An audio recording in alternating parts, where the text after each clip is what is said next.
અને કાળના છચ્ચા આરમણે કુલ 12 આરા થાય છે. અઢી ભરત અને ઐરાવત ક્ષેત્રમાં કુલ 12 આરા હોય છે. તે આ મુજબ અવસર પેઢીનો પહેલો આરો એ જ ઉત્સવ પેઢીનો છઠ્ઠો આરો, એનું નામ છે સુષમ સુષમ.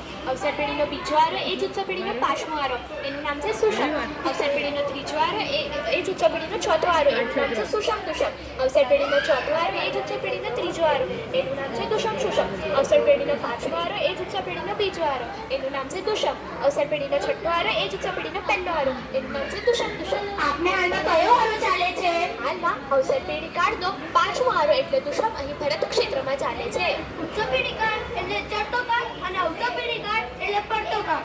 આપણે અવસર પેઢી કાળમાં હોવાથી પહેલા આરાથી અનુક્રમે આરા નીચે જાય, તેમ તેમ દરેકનું આયુષ્ય, ઊંચાઈ, ખોરાક વગેરે ઘટતું જાય. હવે ખબર પડી શ્રી કૃષ્ણ પ્રભુ ત્રીજા આરામાં થયા માટે ઊંચાઈ વધારી હતી અને આપણને પાંચમા આરા માટે ઊંચાઈ ઘટી ગઈ. તમને ખબર છે કે 24 ભગવાન ક્યારે જન્મ્યા? ત્રીજા અને ચોથા આરામાં તીર્થંકરો જન્મે અને ચોથા આરામાં દરેક મોક્ષે જાય. મહાવિદ્ય ક્ષેત્રમાં ફક્ત ચોથો આરો હોય છે, માટે ત્યાં હંમેશા તીર્થંકરો સદેહ વિચરે છે.